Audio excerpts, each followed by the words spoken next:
Faly miarabantsika tsy rehavindray atratra ity lahady maraina fa 7 volana febroary ity, manoana fahasoavan'ny Tompo aminao izay manaraka ny ten'Andriamanitra eto. Alohan'ny dirantsika ny amofonainan'io dia hivavaksika. Ry Tompo-Andriamanitra eo mbola verimpisaoranao izahay noho ny amin'ny tompo-piainana izay mbola omenao anay. Omeo anay ny hery avy aminao ary meteza ianao hamangy ny isa-tokantrano tsirairay avy izay manaraka izao fandaharana izao. Tonoana sy angatana amin'ny anaran'i Jesosy. Amen. Lohateny mofonainantsika androany dia manao hoe mankatoa noho ny fahasoavana. Nalaina amin'ny Efesiana 2:2-5 manao hoe fa fahasoavana no namonjena anareo amin'ny finoana ary tsy avy aminareo izany fa fanomezana avy amin'Andriamanitra. Amen. Irian'Andriamanitra ny hahatratrarantsika ny fahatanterahana izay mety ho tratrantsika amin'ny alalan'i Kristy. Antsoina isika isafidiny tsara, ifandray amin'ireo anjelin'ny lanitra, hanaiky an'ireo filamatra izay amerina ao amintsika ny endrik'Andriamanitra. Asehony amintsika na amin'ny alalan'ny soratra masina na amin'ny alalan'ny boky lehibe ny zava-boary ireo foto-kevitry ny fiainana. Anjarantsika kosa ny mamantatra an'ireny foto-kevitra ireny sy ny ara-miasa aminy eo amin'ny famerenana ny fahasalamana ho an'ny tena sy ny fanahy amin'ny alalan'ny fankatoavana izany.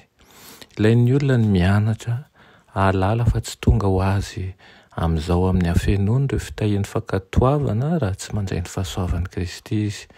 Rehefa raisina eo amin'ny fahadiovany sy ny herin'ny rehetra ny filazantsara. Dia izaho rehefa nasitranana ireo aretina vokatry ny fahotana izany. Miposaka ny masoandro ny fahamarinana, manana fanasitranana eo amin'ny elany.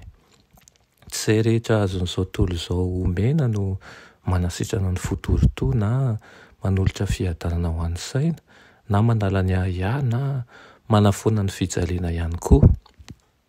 Ny laza, ny fahaizana mamirapiratra, ny talenta dia samy tsy manan-kery hamalifaly ny fo malahelo na ihany koa merina ny fiainana lany izay nitopatopaina foana. Ny fivelomana amin'ny fiainan'Andriamanitra ao amin'ny fanahy no ho an'ny fanantenana ho an'ny olona. Ny fitiavana izay aparitaka Kristy herany tena manontolo dia hery mitondra aina. Ny faritra rehetra fototry ny aina toy ny ati-doha ny fo ary ny retsim-pandre dia mandray fahasalamana avy amin'izany. Mampitsiry fifaliana amin'ny fanahy izay tsy azon-javatra n'inona eto an-tany ravany izany. Fifaliana ao amin'ny fanahy masina, fifaliana mitondra fahasalamana ary fifaliana mitondra aina.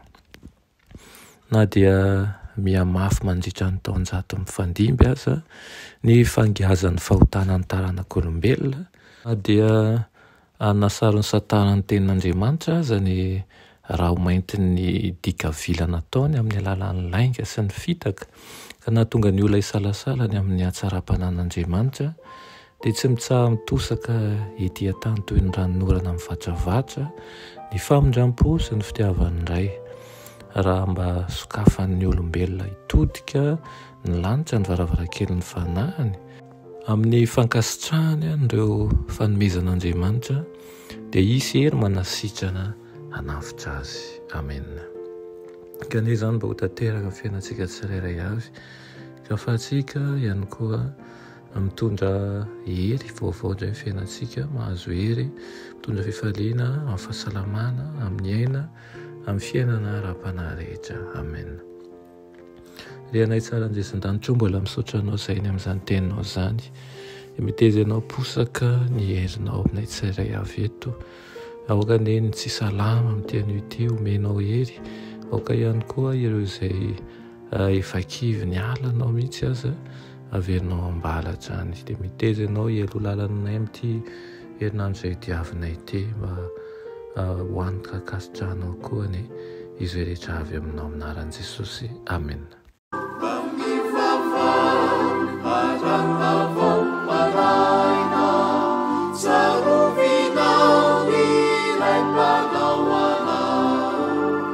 Izay